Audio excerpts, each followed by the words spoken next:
এমন ধোলাই দিব যে কিয়ামত পর্যন্ত আর এই ফতোয়া না, কারণ বহু সময় দেওয়া হয়েছে, আর সময় দেওয়া যাবে না। প্রফেসর ডক্টর মোহাম্মদ আসাদুল্লাহ গালিব হাফিজাহুল্লাহ, ওনার অফিসে আমি একদিন গেছিলাম, বহুদিন গেছি, বহুবার যাই, ওই সময় একটু বেশি যাওয়া হতো, এখন একটু ব্যস্ততার জন্য যাওয়া হয় না। তো উনি বললেন যে মুখলেস তুমি যে ফতোয়া দাও 7 ভাগের পক্ষে, দলিল কি? আমি বললাম স্যার আপনার বইয়ে যে দলিল আছে ওইলেই তো দলিল। তখন উনি বললেন যে এটা তো সফরের হাদিস। আমি বললাম সফরের হাদিস হলে তো সফরের জন্য খাস না। তখন উনি বলেন যাও যাও যাও তুমি যাও। বড় মানুষ তো একটু রাগ হয়ে গেলে যাও তুমি যাও, উঠে দেয়। চলে গেলাম। পরে ওনার বড় ছেলেকে দিয়ে যা হোক আমাকে ফতোয়া বোর্ডে ডাকা হয়। আরও 2 জন মাদানি ছিলেন, চিনেন আপনারা। আমি প্রথমেই ছিলাম আবদুল্লাহ সাকিব ভাইয়ের পাশেই, আমাকে দিয়ে শুরু হলো। আমি বললাম আমি যতটুকু গবেষণা করেছি 7 ভাগে কোরবানি জায়েজের পক্ষে ফতোয়া দিতে হবে, আর বিকল্প কোনো রাস্তা নাই। যদি কাউরে জানা থাকে আমাকে দিবেন। যা হোক কেউ দলিল দিতে পারে নাই। ফতোয়া বোর্ডে এটা হয়ে গেল যে এটা জায়েজ লিখতে হবে। স্যারের বইয়ে লেখা হয়েছে, তারপরে আত্মাহারিক অনলাইন টিভিতে বলা হয়েছে, তারপরে খুতবায় বলা হয়েছে, সব জায়গায় এটা বলা হয়েছে জায়েজ আছে। তাহলে আর কি কোনো দ্বিধাদ্বন্দ্ব থাকলো? হ্যাঁ, এরপরে যদি কেউ বলে এটা চলবে না, তাহলে আমার সাথে একটু বসার ব্যবস্থা করে দিয়ে এমন ধোলাই দিব যে কিয়ামত পর্যন্ত আর এই ফতোয়া না দেয়, কারণ বহু সময় দেওয়া হয়েছে, আর সময় দেওয়া যাবে না। এই 2025 সালের পরে যদি কেউ ফতোয়া দেয় চলবে না, ওকে আর সময় দেওয়া যাবে না, একদম টেনে ধরবো।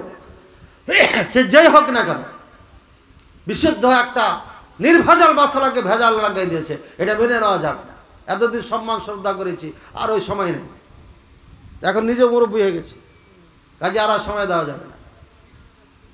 7 ভাগে কোরবানি দেওয়া যাবে, কোনো সমস্যা নেই। কোরবানি গোস্ত বানাবার মজুরি স্বরূপ পশুর চামড়া গোস্ত কিছু দেওয়া যাবে না? দেওয়া যাবে না, এটা আগে বলা হয়েছে। ধনী ব্যক্তি সর্বোচ্চ কয়টি কোরবানি করতে পারে? জয়টা চাইবে তয়টা। ও যদি 100টা দিতে চায় 100টা, 1000 দিতে চায় 1000, কোনো সমস্যা নেই, দিবে, মানুষকে খাওয়াবে, এটা তো আনন্দ, ভালো। জবে প্রাণীর সম্পূর্ণ মাথা হুজুরকে উপহার দেওয়া যাবে কি? 1 টুকরা দেওয়া যাবে না, টাকা দিয়ে দেবেন, গোস্তের টুকরা দেওয়া যাবে না। হুজুর যদি ফকির মিসকিন হয় তাহলে দিবেন, আত্মীয় হলে আত্মীয় হিসাবে দেবেন, প্রতিবেশী হলে প্রতিবেশী হিসাবে দেবেন, বুঝেছেন? হুজুর কোরবানি দেয়নি মানে ফকির, ফকির হিসাবে দিবেন, ওই ফকিরের ভাগ থেকে দিবেন। হুজুর কোরবানি দেয়নি, ধনী মানুষ তারপরও দেয়নি, সচ্ছল মানুষ তারপরও দেয়নি, তাহলে ওই যে আত্মীয় স্বজনের যেটা গিফটের ভাগ আছে ওখান থেকে যা পারবেন দিয়ে। কিন্তু জবাই করেছে এই জন্য 1টা টুকরা দেওয়া যাবে না। মাথা তো দূরের কথা, আমার আব্বাও অনেক মাথা খেয়েছেন, তখন আমরা ছোট ছিলাম, কিন্তু লেকিন মাগার আমার আব্বা এ মাসালা তখন জানতেন না, আমি জানার পর থেকে আর এগুলো নেই না, ঠিক আছে? সুতরাং এই মাথা নেওয়া হুজুররা করে কাল্লা বলরা না, এই কাল্লা হুজুরকে দিয়ে দিবে। হ্যাঁ, কোরআনের অপব্যাখ্যা করেছে। এরপরে যখন কাল্লা খেতে ভালো লাগে না, হাড্ডি মাড্ডি, তখন বালরা না। আল্লাহ কোরআনে বলে দিয়েছে এই রানো দিবি, কথা বুঝছেন? কাল্লা খায়, রানো খায়। এ কল্লা খাওয়া হুজুর এখনো আছে দুর্গাপুরে? হ্যাঁ, আর কল্লা টল্লা দিবেন না। একবার মুনাজারা করে গেছে আপনাদের এখানে, সেখান থেকে আমাদের দোস্তেরা গর্তে ঢুকেছে, এখান থেকে চ্যালেঞ্জ করছিলাম। 8 তারিখে 18 সালের আগস্টের 8 তারিখে আপনাদের এখানে মুনাজারা ছিল, থানায় ছিল কি ছিল না? ওই 6 তাকবীর 12 তাকবীর, এই তো জানে। হ্যাঁ, ওখানে যখন লুৎফর রহমান ফারাজি আসছিলেন, আমিও গাড়ির থেকে নামলাম, সেও নামলো। আমি তাকে বলেছিলাম দোস্ত এই বই গেলা 2 বছর পড়ো, এরপরে আমার সাথে বসিও। এই এখানে আসছে, আর গলাটা ধরে বললাম ক্যামেরাম্যানকে তাড়াতাড়ি ভিডিও করো, দিয়ে বললাম প্রিয় দেশবাসী, আজকে আমার দোস্তকে পেয়েছি, কালিমা পড়াবো, কিন্তু ভিডিও করতে পারে নাই। ছবিটা কিন্তু আছে এখনো, ভিডিও করা হয় না। আগে এই কথা বলছিলাম। এরপরে থানার ভিতরে বলছিলাম তোমাকে না বললাম 2 বছর লেখাপড়া করতে, তুমি মুনাজারা এসছো কে? হ্যাঁ, মুনাজারা করার যোগ্যতাই তো নেই এদের, এরা তো হাদিসই বুঝে না, কিসের মুনাজারা করবে? এরা গায়ের জোরে উল্টাপাল্টা ব্যাখ্যা করে মানুষকে বোকা বানায়। ভাইয়ের আমার, এরপর এখান থেকে বের হয়ে যে লিখেছে কি যে এতদিন আহলে হাদিসেরা মুনাজারায় বসতেই রাজি ছিল না, এখন বসলো তো করতেই রাজি হলো না। কাযযাব, দাজ্জাল কথাকার মিথ্যা প্রচার করেছে। আমাকে একজন ফোন দিয়ে বলছে সাহেব মুনাজারা আপনারা বলে বসেছেন, করতে রাজি হন নাই, এমন বক্তব্য দিয়েছে ফেসবুকে। সাথে সাথে ফোন লাগালাম, তখন দুর্গাপুর মনে হয় পারি হয়নি, ফোন দেওয়া গেল এই মুনাফিক, এর আগে মুনাফিকি করেছো তুমি কুমিল্লায় নোয়াখালীতে, আবার মুনাফিকি করলা, কেন এ পোস্ট করেছো? তখন ও ফোন কেটে দেয়, ফোন দিতে দিতে দিতে দিতে বন্ধ করে দেয়। তারপরে 10 তারিখে এখান থেকে যাওয়ার পরে ফেসবুকে লিখলাম, আগামী 10 তারিখ শুক্রবারে এই সময়ে আমি আসছি, চ্যালেঞ্জ করব মুনাজারা বাহাসের জন্য ফারাইজিকে, নাম লিখে দিয়েছিলাম। এবং সেদিন 5 জনের নাম ধরে বলেছিলাম, যখন যেখানে যেই ভাবি হবে খালি সিকিউরিটি দিবে, ও থাকবে আমি থাকবো, সপ্তাহে একজন 5 জন না, ও থাকবে আমি থাকবো, মুনাজারা হবে। গায়ে বল আর এলেমে জোর থাকলে চ্যালেঞ্জ গ্রহণ করো। ওই সেদিন থেকে ফারাইজি গর্তে ঢুকেছে, আজ পর্যন্ত বের হয়নি, কিয়ামত পর্যন্ত বের হবে না। আর যদি কোনোদিন বের হয়ে আমার সামনে আসে, এমন ধরাই দিব 14 গোষ্ঠী মনে রাখবে ইনশাআল্লাহ আজিজ। আবার এই দুর্গাপুর থেকে বলে গেলাম। এখন কোন সাল? 25 সাল চলছে। 18 সালের আগস্টের 10 তারিখে চ্যালেঞ্জ করেছি তার নাম ধরে। আর এখন হ্যাঁ, বেনামাজি ভাগ দিচ্ছে, সুদ খাই, ঘুষ খাই, হালাল হারাম মানে না, এদের আছে, এদের সাথে ভাগা দিবেন কি? স্পষ্ট সোনালী ব্যাংকে চাকরি করে, ব্রাক, আশা, রিক, গ্রামীণ, তারপরে কি আছে বলেন না? এখন তো অনেক হয়েছে, রাজ বাংলা, কারাতিস মারাতিস, মেলা কিছু হয়েছে। মেলা মেলা মেলা মানে সুবহানাল্লাহ। এই মুসলমান এত পাগল, সব ইহুদি খ্রিস্টানদের ব্যাংক, আর একটা ছোট্ট একটা বাজারে 7টা-8টা ব্যাংক চলে এই মুসলমানকে দিয়ে। এই ব্যাংকে যারা সরাসরি জড়িত, এদের সাথে ভাগে কোরবানি দিবেন না। বেনামাজি অত মুসলমানই না। কালিদাস যেমন কোরবানি দিতে পারে না, বেনামাজি কোরবানি দিতে পারে না। বুঝেছেন কথা? বেনামাজি মুসলমানই না, ওর সাথে কিসের ভাগা আর কিসের আর কোরবানি? ওর সাথে কোরবানি দেওয়ার দরকার নেই। আর আপনার অজান্তে ঢাকায় চাকরি করে, ভালো হুজুর, বড় বক্তা, কিন্তু হারাম টাকা দিয়ে অংশগ্রহণ করছে আপনার কাছে। নাউজুবিল্লাহ, আল্লাহ যেন এমনটা না করে। হারাম টাকা দিয়ে, মাদ্রাসার জাকাতের টাকা দিয়ে ভাগে কোরবানি দিচ্ছে। আপনি জানেন না, আপনার সমস্যা নেই। বুঝেছেন? আপনার কোরবানির কোনো সমস্যা তার কারণে হবে না। ওয়ালা তাজিরু ওয়াজিরাতুন বিজরা উখরা, একজনের পাক, একজনের বোঝা আরেকজন বহন করে না। এটা আল্লাহ আগে কাট করে দিয়েছে। আপনি কাউরি জিম্মাদারি নাই। আপনার নিয়তের দিকে, আপনার দিকে আল্লাহ দেখবেন আপনি কিসের জন্য দিয়েছেন। সুতরাং আপনারটা ঠিক থাকলে সব ঠিক। বাকি ভাগে দেওয়ার সময় লোকগুলোকে একটু দেখে নিলে ভালো। অবশ্যই যারা ডাইরেক্ট সুদি ব্যাংকে চাকরি করে, ডাইরেক্ট সুদি লেনদেন করে, হারাম উপার্জন করে, হালালের সাথে সম্পর্ক রাখে না, এদের সাথে ভাগে কোরবানি একদম দিবেন না। আর বেনামাজি তো কোনো কানেকশনই নাই তার সাথে, একদম কালিদাস আর এই বেনামাজি একই হুকুম। এবার মাসালা হয়তো আপনাদের এলাকায় নাই, আমাদের এলাকায় করেছেন কি, ফতোয়া বোর্ড বসেছে। সেই আগের কথা, সালটা মনে নাই আমার। ফতোয়া বোর্ডে করেছি কি, হুজুরদেরকে বলেছে আমার পাশের গরিব মানুষটা এত গোস্ত পেয়েছে যে 1.5 মণ গোস্ত হয়ে গেছে, মানুষ দিতে দিতে 1.5 মণ গোস্ত হয়ে গেছে। তখন হুজুরের মাথা খারাপ, কুরবানি না দিয়ে 1.5 মণ, আর আমি কুরবানি দিয়ে আমার বাড়িতে মাত্র 7 কেজি, বুঝলেন, বেশি হয় নাই। খাসি কুরবানি দিয়েছে, ছোট্ট খাসি, আর এখন তো দাম বেশি। মাথায় হাত, হুজুর তখন বোর্ড বসিয়ে দিয়েছে। বোর্ড বসিয়ে বলেছে এটাকে কি করা যায়, বলছে 6 ভাগ করতে হবে। 6 ভাগ করে 1 ভাগ দিয়ে চলে আসতে হবে। এখন তো দলিল লাগবে, দলিল ছাড়া কি আর ফতোয়া দেওয়া যায়? তখন একটা দলিল বের করেছে, কুত্তা বমি করে খেয়ে নেয়। কুত্তা কি করে, বমি করে খায় না? এটা কুত্তার অভ্যাস। এটা হাদিসে আছে একটা, কেউ কাউকে হাদিয়া দেওয়ার পরে আবার রিটার্ন নিয়ে নেয়। হাদিয়া মান আহাদা লিআখি, যে ব্যক্তি কোনো হাদিয়া গিফট করে কাউকে, গিফট করার পরে মন মালিন্য হলো, অথবা বাড়ি গেলে স্ত্রী বলছে, আরে কাকে তুমি ঘড়ি, হাতের ঘড়ি খুলে দিলা, ও তো এই কাজ করেছে তোমার বিপক্ষে। তখন আপনি যা বললেন, ভাই আপনার কাছে ঘড়ি দেওয়া লাগবে না, ঘড়িটা ফেরত দেন। বুঝছেন? এই ঘড়ি ফেরত নিয়ে নিলেন। একে বলা হয়েছে ওই কুত্তার মতো, এই যেই কুত্তা বমি করে খেয়ে। জঘন্য কাজ এটা। দেওয়ার পরে রিটার্ন নেওয়া যাবে না। কি দেওয়ার পরে? কি গিফট, হাদিয়া, হাদিয়া দেওয়ার পরে নেওয়া যাবে না। তাহলে 3 ভাগ করে 1 ভাগ 10-এ জমা হয়। এটা আছে আপনাদের এলাকায়? 3 ভাগ করে 1 ভাগ 10-এ জমা দেওয়া হয়। মরর সর্দারের কাজ আগে ছিল, এখন আর নাই। এখন কয়টা আছে? কুরবানির চামড়া বিক্রি করার দায়িত্ব, কুরবানি গোস্ত বন্টনের দায়িত্ব, বিয়ে হলে সুপারি জর্দা পান ভাগ করার দায়িত্ব, এই ছাড়া আর কিছু নেই। আছে এই মরর সর্দার কাঠ, এগুলো কোনো খাওয়া নাই।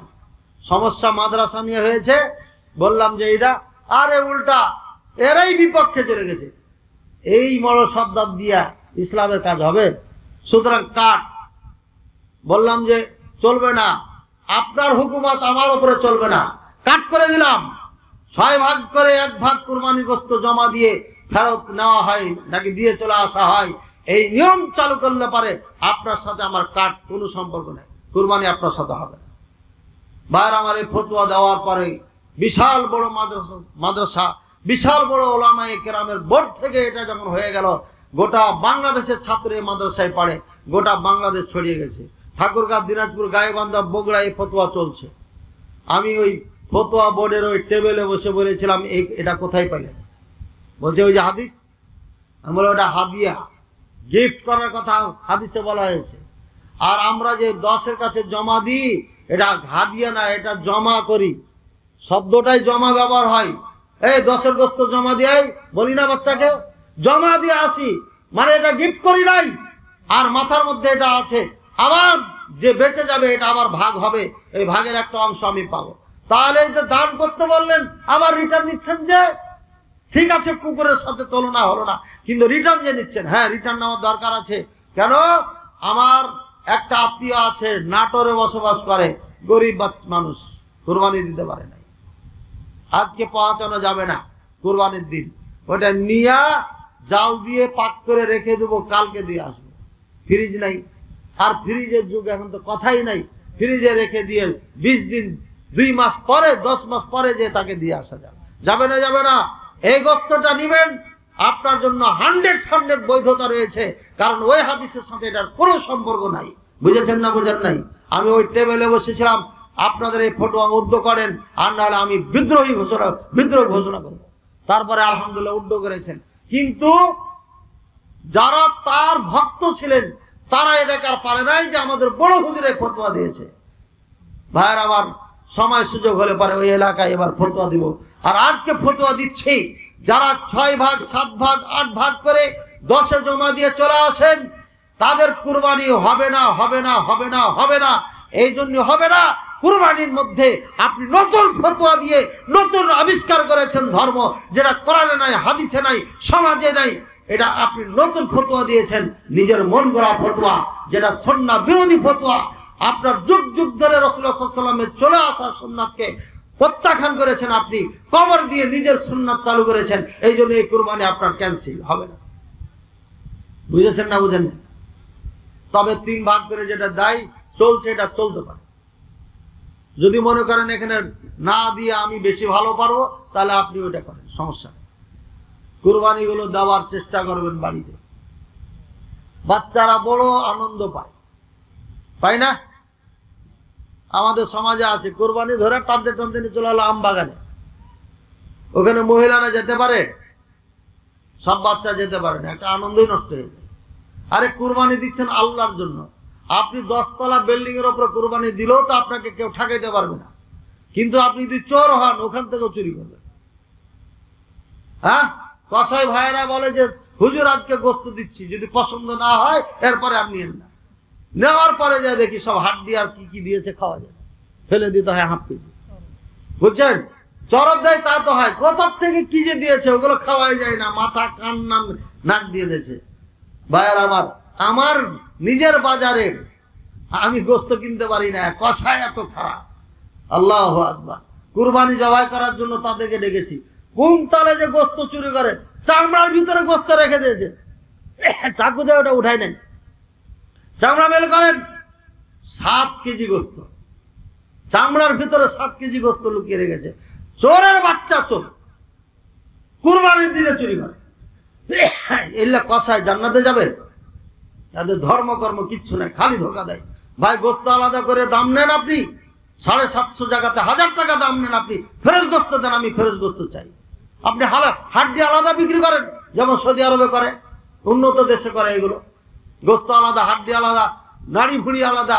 নাড়ি ভুঁড়ির মধ্যে আবার কয়েকটা ভাগ আছে, ভালো মন্দ আছে। যে যেটা চাই সেটা দেন, টাকা নেন বেশি। আর এই চোরামি কাজ করেন কেন? আল্লাহ তাআলা হেদায়েত দান করুন সমস্ত কসাইকে, বলেন আমিন। এরা চরম ধোঁকাবাজ, আল্লাহ যেন হেদায়েত দান করেন। আর কিছু কি থাকলো কোরবানি নেয়া? বলেন। চামড়া বিক্রি করা যাবে না সর্দার মড়ল সাহেব, চামড়া বিক্রি করা যাবে না। কুরবানি জবাই করার পরে চামড়া ডাইরেক্ট দিয়ে দিবেন কাকে? ফকিরের হাতে দিয়ে দিবেন। মাদ্রাসা আছে আপনাদের? আপনাদের মাদ্রাসা সহিহ আকীদার মাদ্রাসা, আহলে হাদিস মাদ্রাসা যদি হয়, ওখানে যে চামড়া দিয়ে চলে আসবেন। ফকির মিসকিন বাচ্চা যদি পড়ে, ধনীর মাদ্রাসায় দিয়েন না। 4000 করে টাকা নাই, আর ওখানে আপনি জাকাতের টাকা দিয়ে বিল্ডিং বানানোর জন্য টাকা দিচ্ছেন। ওই জাকাত আদায় হবে না, ওই দাম দিয়ে আপনি নাজাত পাবেন না। গরিব মাদ্রাসা আমরা চালাইতে পারি না, ভাড়া বিল্ডিং এ মাদ্রাসা চলছে 2021 সাল থেকে। আর আপনি এখানে চোখ পড়ে না যেটা বিল্ডিং আছে ভাড়ার উপরে, তাই। আর যেখানে টাকা লাগবে না ওখানে কোটি কোটি টাকা দিচ্ছেন, আর আপনি বলো দানবীর। ঠেকে যাবেন কিয়ামতের ময়দানে। আল্লাহ আমাদের বুঝার তৌফিক দান করুন। আর কিছু আছে বলেন? চামড়া বিক্রি করা যাবে না, কোনো কিছু বিক্রি করা যাবে না। এবং যে কসাই জবাই করবে তাকে এই গোস্তের থেকে এক টুকরাও দেওয়া যাবে না।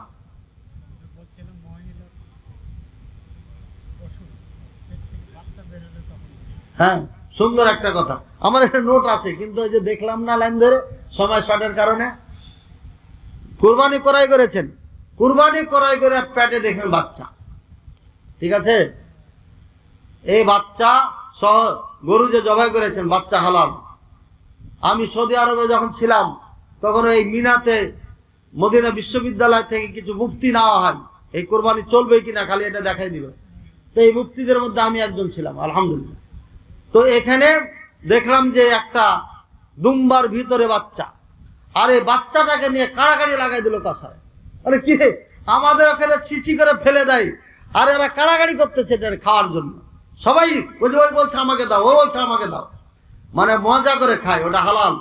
গরু জবাই করছেন, গাই জবাই করেছেন, মা জবাই হয়ে গেছে, ওটাও হালাল হয়ে গেছে পেটে যেটা আছে। এখন কুরবানি করাই করেছেন, ঈদের 1 দিন আগে, 5 দিন আগে, 10 দিন আগে বাচ্চা হয়ে গেছে, কিন্তু গোটা কিনছেন কুরবানির নিয়তে।